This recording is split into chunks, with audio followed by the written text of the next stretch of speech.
श्रीराम। आता आपण 134वा श्लोक बघूया।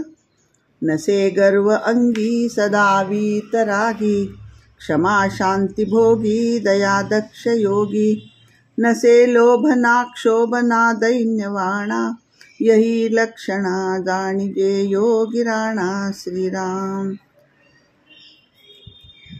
हरिभक्ताचे वर्णन झाल्यावर तसेच योगाचे वर्णन करतात।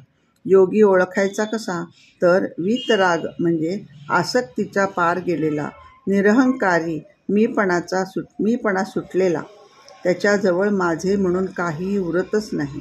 त्याला विषयभोगाची लालसा नसते, ऐश्वर्याची, वैभवाची, संपत्तीची कामना नाही, खाण्यापिण्याचे आग्रह नाही, आवड नाही, पण तो क्षमेचा, शांतीचा उपभोग घेतो।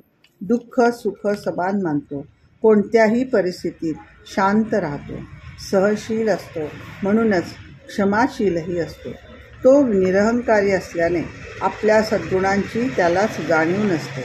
आपली योग्यता थोरवी दुसऱ्यांच्या लक्षात आणून देण्यासाठी तो खटपट करीत नाही। मान सन्मान सत्काराची अपेक्षा नसते आणि स्तुतीची अपेक्षाही नसते। उलट कोणी छळ केलास, अवहेलना केली तर चीड, संताप, भय, उद्वेग यांच्या बाबतीत काहीही संभवत नाही। शांती सत्वगुणांचा पुतळाच असतात।